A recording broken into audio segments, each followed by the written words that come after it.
Hello বন্ধুরা, আজকে আমি তোমাদেরকে শোনাবো একটা ছোট্ট ছেলের গল্প, যে কিনা একদিন সত্যিই চাঁদে উঠে গেল। কিন্তু সেখানে সে যা দেখলো তা তার জীবন বদলে দিল। নীলডাঙা গ্রামটা যেন স্বপ্নের মতো সুন্দর। সকালে যখন সূর্যের আলো ধীরে ধীরে গাছের পাতায় এসে পড়ে, তখন মনে হয় যেন পুরো গ্রামটা সোনার মতো ঝলঝল করছে। পাখিরা কিচিরমিচির করে গান গায়, আর ছোট ছোট বাচ্চারা মাঠে দৌড়াদৌড়ি করে খেলতে থাকে। কিন্তু এই গ্রামের একটা ছেলে ছিল একটু অন্যরকম। তার নাম রাহুল। রাহুল অন্যদের মতো সারাদিন খেলাধুলা করতে ভালোবাসতো না। তার সবচেয়ে প্রিয় কাজ ছিল রাতে ছাদের কোণে বসে আকাশের দিকে তাকিয়ে থাকা। সে চাঁদকে খুব ভালোবাসতো। প্রতিদিন রাতে সে নিজের মনে বলতো, চাঁদটা এত উজ্জ্বল কেন? ওখানে কি কেউ থাকে? যদি একদিন সেখানে যেতে পারতাম। তার মা প্রায়ই ডাকতেন, রাহুল, এত রাত পর্যন্ত ছাদে বসে থাকিস না, ঠান্ডা লেগে যাবে।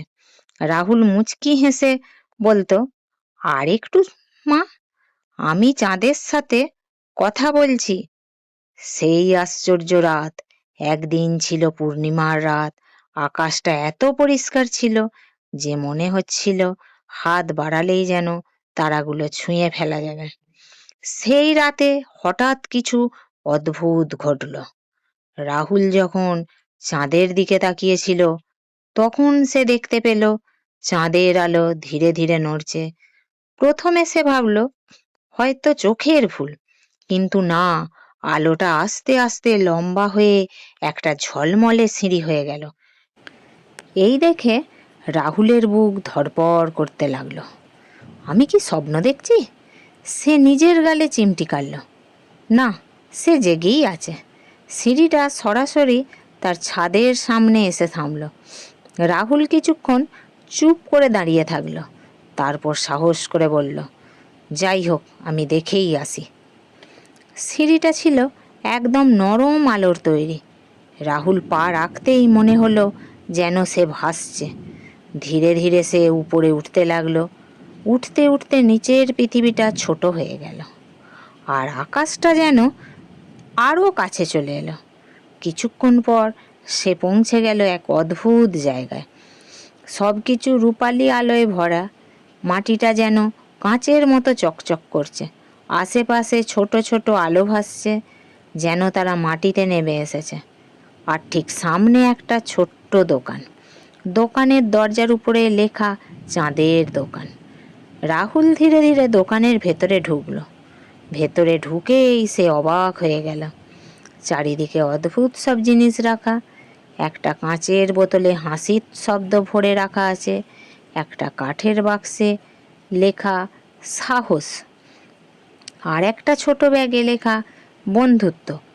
দোকানের কোণে বসেছিলেন এক বৃদ্ধ মানুষ, সাদা দাড়ি, চোখে মায়া ভরা হাসি। তিনি বললেন, এসে গেছো অবশেষে রাহুল। রাহুল চমকে উঠল। আপনি আমার নাম জানেন? বৃদ্ধ মৃদু হেসে বললেন, আমি এই চাঁদের দোকানের রক্ষক।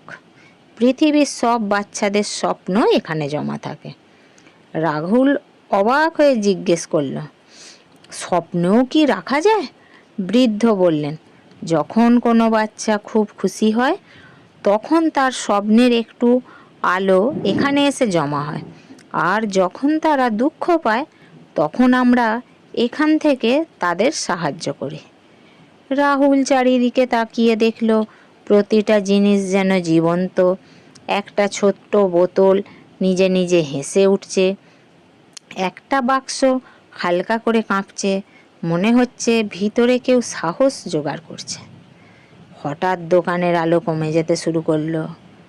রাহুল ভয় পেয়ে বলল, কি হচ্ছে? বৃদ্ধের মুখ গম্ভীর হয়ে গেল। খারাপ কিছু হয়েছে? পৃথিবীতে একটা বাচ্চা তার সব স্বপ্ন হারিয়ে ফেলেছে, তাই চাঁদের আলো নিভে যাচ্ছে।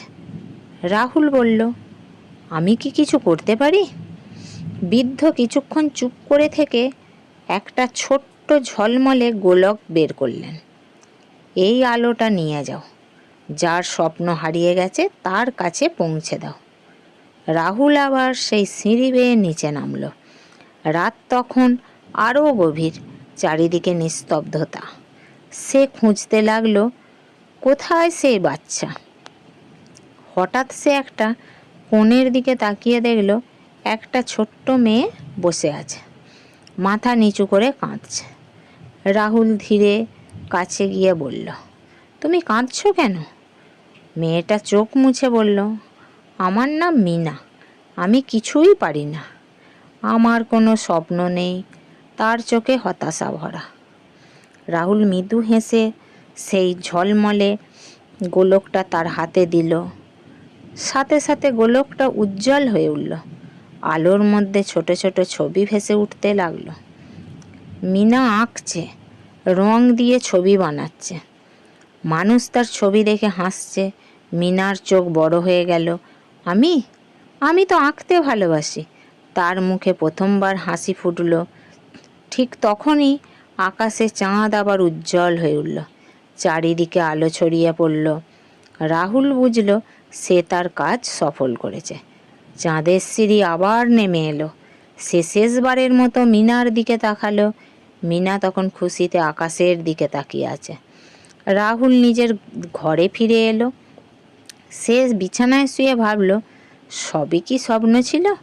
কিন্তু সকালে উঠে সে দেখল তার হাতের তালুতে এখনও একটু ঝলমলে আলো রয়ে গেছে।